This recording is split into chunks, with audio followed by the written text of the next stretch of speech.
Tonight, political analyst Herman Manyora on my right and Professor Peter Kagwanja on my left. Thank you so much, gentlemen, for making time for us. Talk to us. Thank you. You can text us on 22422 and on Twitter use the hashtag GamePlan2017. And I'll start with the issue of the war on drugs. I don't want to be the one to say that it's politics now. We are discussing Game Plan 2017.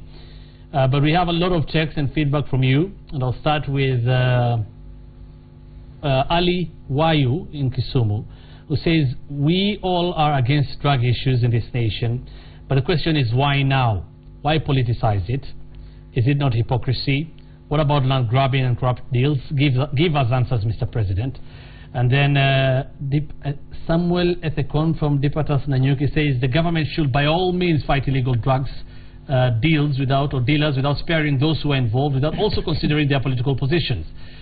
And this one is interesting. Salim Onyando from Ngong says, we have seen and heard this war on drugs in the past, and I don't think much will change as long as the same people fighting the war are the same. I think that's what you're saying. Let them watch a movie called Narcos about Pablo Escobar, then they will know it's not just a war of words. Gentlemen, we'll kick off with that, the war on drugs that has been interestingly dominating the headlines lately. Started with the extradition of the Akasha brothers and their associates last week. In their voter mobilization campaigns at the course, we've had the president talking about this, we've had the deputy president talking about this, and all these issues now surrounding the issue about the drugs war. First, what do you make of it? I'll start with you. Well, first you'll be happy as a Kenyan that something is being done about drugs which are destroying our youth in this country. But again, like, people are wondering why this energy all of a sudden. Of course, at any time is welcome fighting drugs, but we can always caution, like somebody has said there in one of those tweets or messages, that is not a cup of tea. Fighting drugs is a complex issue, and I'm not seeing the organization, the thinking that we need to go behind. So if it is mere talk on political platforms, well, it won't take us far. Because you need to see some organization, some thinking, some strategy. It's not something you go on a platform and announce you're going to fight. Is that what you think it is? That's what I think. Okay, what do you think? I think the problem we have, Hussein, is that we don't touch deep into our memory. Just about 3 years ago, a big ship was blown up in the ocean, full of drugs, and the entire government was there on the chopper or the plane, watching that, and Kenyan watched. It was the headline news in the Nation and other papers. Long after that, there was another one. So the war on drugs has been consistently there. What I think is that being hyped at this stage, you cannot escape saying that there's a political retaliation, because NASA political retaliation, okay. Because not that the war on it is political. It is a kind of political bit comes from retaliation. Yes, because the NASA or CORD or ODM, whichever you want to choose, has upped the game on corruption. And Jubilee has said, yes, you are also corrupt. We are dealing with corruption in our front. What are you doing in your place? You remember about 4 months ago, it was war on corruption at the coast, involving Kirifi and other places. So this time it is drugs. But the war has been consistent. So there's nothing new. It's just hyping or the so the issue of timing does not... Okay, yeah, that's what you're saying. Yeah. I think if you went to the coast and told somebody you are doing something about drugs, they'll just laugh at you. The menace is so real. It's ever present. And people can see the children, our children, going to West. In every estate in Mombasa. In major places in this city of ours in Nairobi. And therefore, I am saying it's a good thing to do to fight drugs. Yes. But I'm also saying the same breath, I'm not seeing evidence of a well-organized, well-thought-out war against drugs. Do you see anything political about this? He says the only thing political he sees about this is in the retaliation or reaction to the war against drugs. You know, saying we are in a political season. And even if you sneeze, people say it's politics. So this is to be expected anytime. If the government is trying to do something about drugs, it must be loaded for that. We must appreciate what the government, if it is doing something. I've said I'm not convinced they are doing enough. But the little they are doing, let's celebrate it. Let's say it's a good thing. But let's not be bothered about people saying there's politics. Yeah, that's what I want to ask you. Yeah, I don't think you we should about if this government got bothered about everything they do. no good or bad time to fight drugs, is yeah. If government got bothered about things they were doing because people are saying it was politics, then government would do nothing. Right. Yeah. But sometimes, and as we have seen the leaders talking, we have no conclusive evidence on who the drug barons are. We've seen this in this country before. Many high-profile personalities, in both coalitions. I mean, we saw Senator Sonko today. I wish you could play that clip, but you saw that in the news, saying he's ready to defend himself in the US over the drugs allegations. Question is now, can government really tackle these menace without antagonizing some popular politicians? Within the government and also in the opposition? I mean, if you look at Mexico or Colombia, drug business involves very high-profile people because it takes a very high risk. So the government must also be willing to do exactly that, and I think they are doing it. Now, if you go to Parliament and look at the report that was submitted to Parliament and other government agencies by NIS, which I happen to have seen, it is in Parliament, you'll see a very good documentation of what that was, and for that particular bit to enter that kind of a report, it shows it's very, very high on the agenda. Much of it will have to do with how much is invested in the war on drugs, how much effort is done by all the agencies involved, because this is not a political matter. You go and pronounce and then it happens. It has to be a very concerted effort. In other words, Parliament, government itself must invest a lot of resources. But over and above that, a huge political will. I think it is clear, Prof, like you are saying, that when people are in power, to get to power you need money, the world over. Yeah. And you are propped up. There are people who support you to get in power. Yeah. It's unfortunate. It's not just the corrupt who help people get into power. Okay. It's also the drug barons in some instances. Right. And because of that, it might be very complex when it comes to kind of pushing up the agenda of fighting drugs. Right. I want to move into issues of NASA, but let's look at this clip first as we wind up on this issue about drugs. Haijalishi wako na uwezo gani wa kisiasa.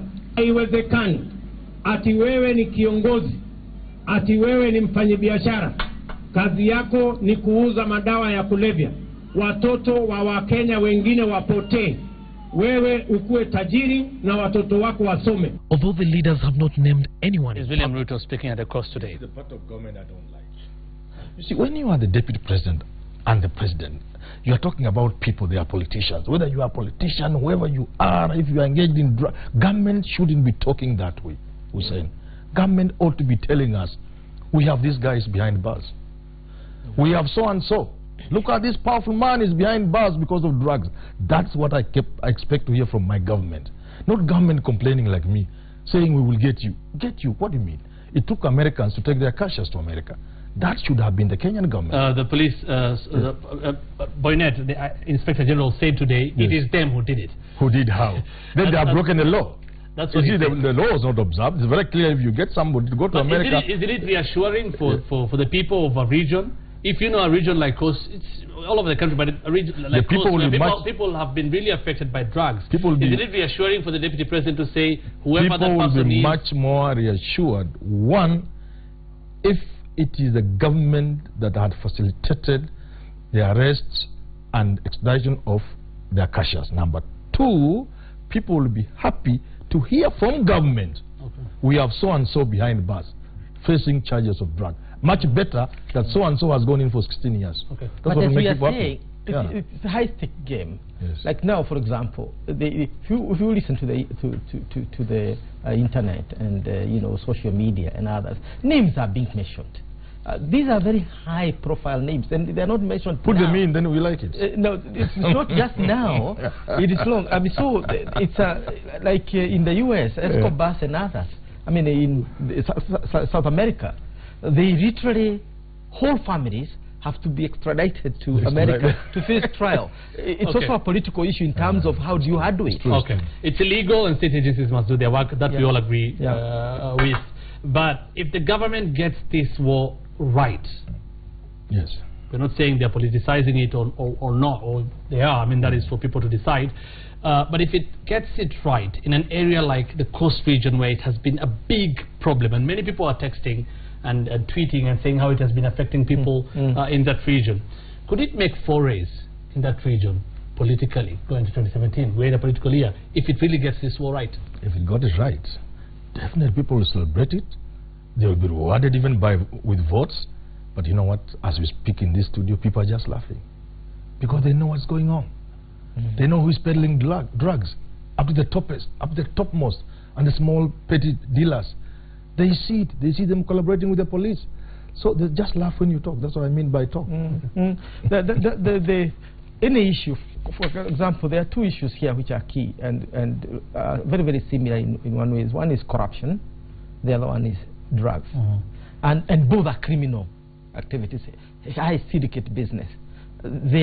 One is affecting the citizen, the other one is affecting the income of the country and the trend of development. Now, the government is seized with the two, but as my brother is saying, there doesn't seem to be a very strong hand lodging on this. And I think if it does now on the two, heading towards the election, is going to reap the benefits of that. So I think it's time to really crack the whip. Let's switch to NASA now. On their first rally yesterday in Bomet, Isaac Ruto now working with them. Should that worry Jubilee? Not quite working with them. I didn't hear him say he's doing so.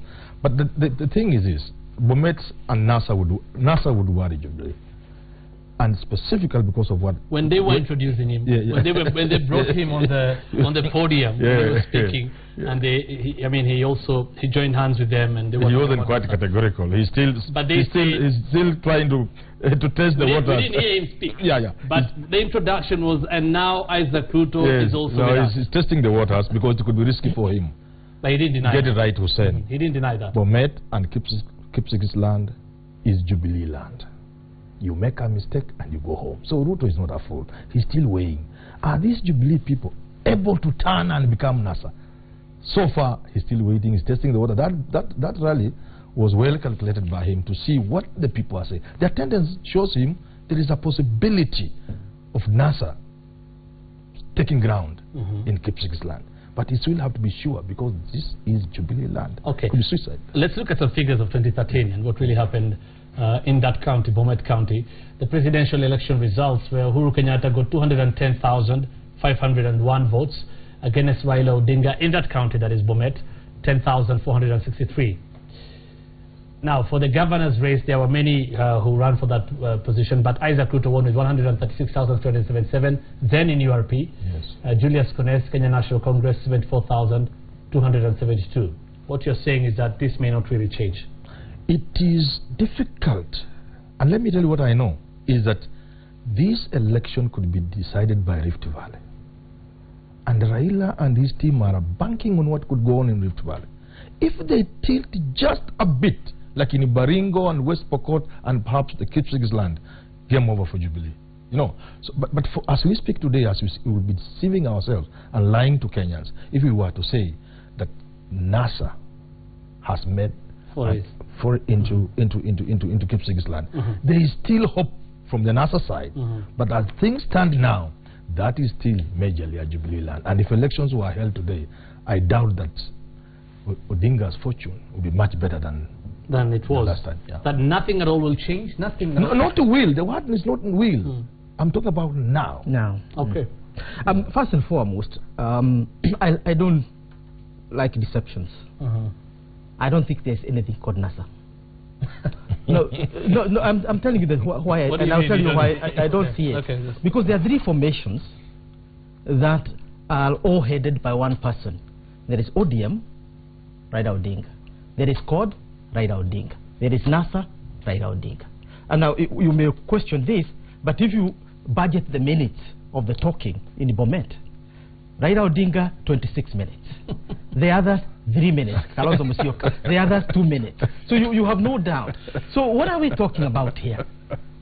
Should I gauge ODM power in the Rift Valley as I did in 2007?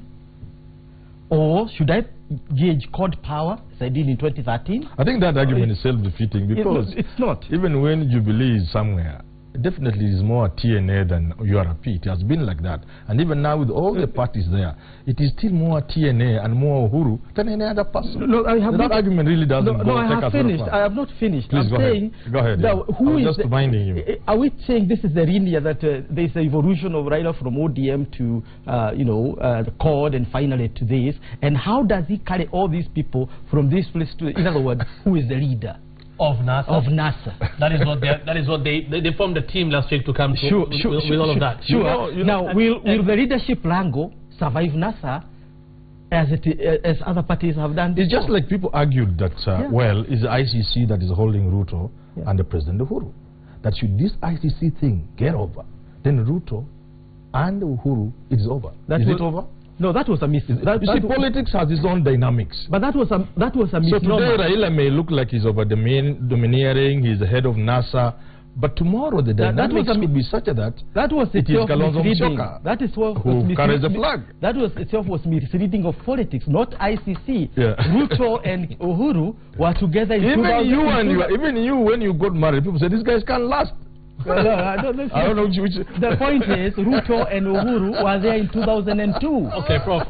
They lost the election, both of them. The potential for split in our coalition is real. In Germany, any country that practices coalition politics, the danger of split is ever present. But the danger here is imminent in the sense that the principle holding NASA together is power sharing, and you have only two positions to share. Well, they are saying, okay, Prof.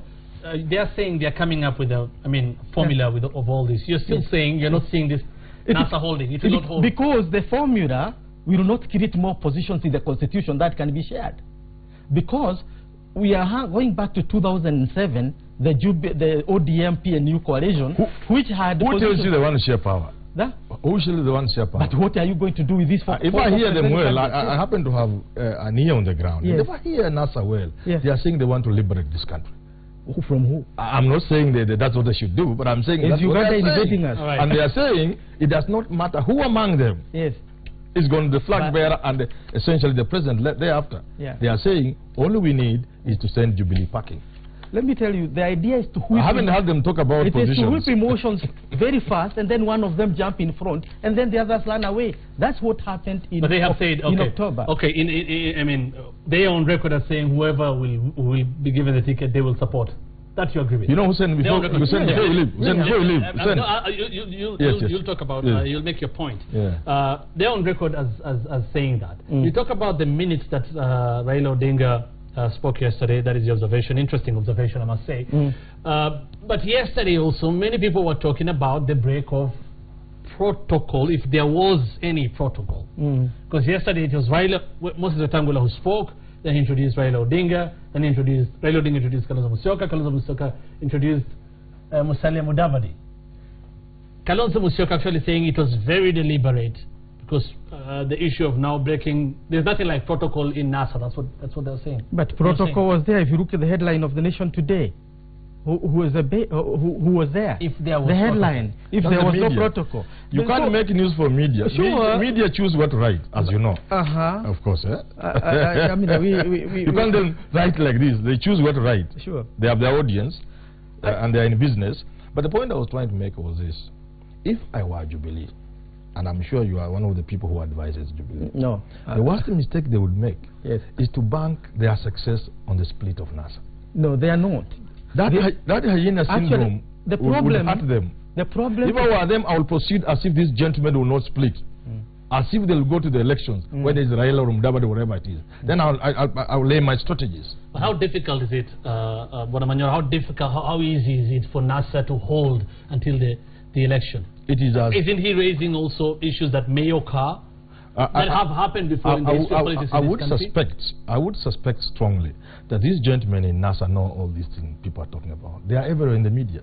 That after this, Kalonzo will go with Mudavadi and leave Raila. All these things are being peddled in the media. And they're intelligent enough to see and to know what their opponents are thinking, and to act in a manner to disappoint Kagwanja and his friends. I suspect so. I'm not quite sure. So you don't think at all that it may happen that they may be... But I've already made this clear, Hussein. I've already told you, whenever two people are in a relationship, conflict is ever present. All right, let me ask you this in another way. Yes. How difficult is it for NASA to come up with a flag bearer? It is always how easy is it? It is never an easy thing. All these gentlemen want to be president. So for somebody to tell us it is easy, even them, if they told us it's easy, I'll tell them, no, it's not easy. It's difficult. But nevertheless, they will still have to do it. Giving birth is painful, but women give birth. Let's take his scenario. Let's agree with the scenario. NASA will hold to the end, and one of them will be a candidate. Definitely. Does that deliver victory? The question is, the formula they are using is the NAC formula of 2002, that you have all the people coming together, yes, and then you overwhelm the government, yes, of the day, correct, and have a victory. Yes. But when you go to 2002, the formula, or what tilted the balance, is that there was a huge split in the government. Raila Odinga, Kalonzo Musyoka, and others went away, Mudavadi and others were left. So the split in the government is what empowered NAK or Wamalwa and others. Okay. Now, in this particular case, is Jubilee splitting? As it was in 2013. You see, then the government, that is how it is now. Government then was bigger than Jubilee today. No. Government then brought all the people together. Look, if you go by 1997 vote, government was 36% of the Kenyan vote. I'm saying government as it existed before Saitoti bolted, before Kamodo bolted, before Raila bolted government, before Kalonzo bolted. Government then was the entire country. All right. You get it? But the opposition was very strong. Time will tell. Time will tell what will happen to NASA. Finally, election is just now 6 months away. This is the week, August 8th. When you get to February 8th, that is, I think, on Wednesday, will be 6 months to the general election.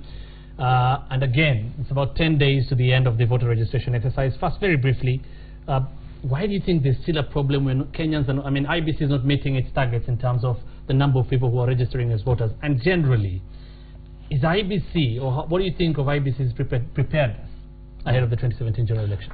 Beginning with IBC, I was of the opinion, and which I shared with the Parliamentary Select Committee headed by Kiraitu and Orengo, that we should not have sent the IBC commissioners home at that time. It was too late in the day. Today, we are paying for that. These guys are not prepared. However, we hope the best for the best. Why do you say they're not prepared? You can see they are behind schedule in many things. They are incapable of even answering simple questions. For example, when you talk about double registration, these things should be flagged off by the system. It's like, for example, I was saying somewhere, if you went to a bank using your ATM card and you had 20,000 in the bank, and then you withdrew the 20,000, then after an hour or two you went to another ATM, would you withdraw the same 20,000? It will not be there. So how are people double registering in terms of IDs, sharing the same? There should be a system to flag it. So I'm saying there are many issues, but we hope for the best. As to whether really they can or cannot hold an election, I think we'll have to leave it to be decided by time. What do you think about is there apathy? Because if you look at the voter registration, the voter registration could be this law registration in two ways. One, the usual Kenyan way of waiting until the last minute. The target is, they said, worst case scenario, 4 million. Best case, 6 million. So let's work with their worst case. Now, in the first 2 weeks, they had 1.5. Do you think they can hit 4? Given that Kenyans move the last moments? But again, you must also appreciate one thing, Hussein.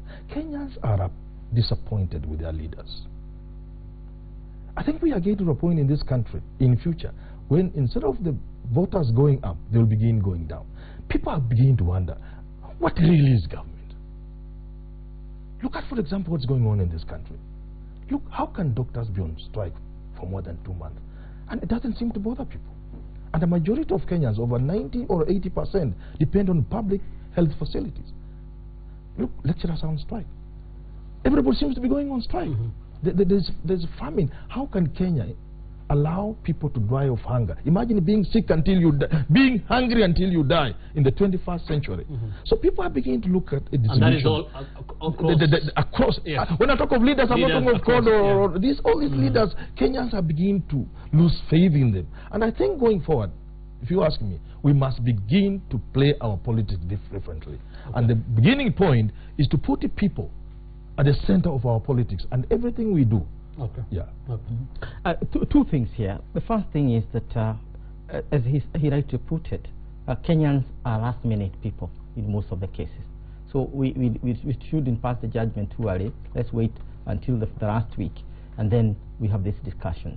I believe that the 4 million We'll register last minute. we will hit that 4 million. I'm not sure we're going to hit the 6 million. Yeah. 4 we will. Yeah, 4 we will. Okay. That's one. The second thing is literally about this apathy with the leadership and so on. I have a different theory. I tend to agree that there's a feeling across the board, and it has much to do with the devolution.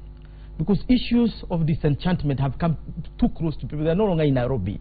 The MCA that the other time was going on foot is now living a 4x4. You know, it's so close to home now. So when you talk about corruption, it's so close to home to an ordinary person. You saw that boy. They had, their house was made of mud, the roofing and all, and now all of a sudden you have a bungalow and a big car parked outside there. So the son of so and so must have stolen. So you see, and that is not in one county; it's across the country.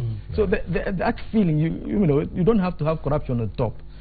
But beyond that theory, I think we have a liberal constitution, and people are beginning to feel the freedom. Okay. The question is, are we beginning to abuse that freedom? Because as a doctor, you have oaths that have been there over centuries, not before Kenya itself was founded. Just as you have a stomach and a family that requires food. Sure. Well, we'll have to leave it at that. If you go into the doctor's side, we'll open a bigger debate. Sure, take another 1 hour or so.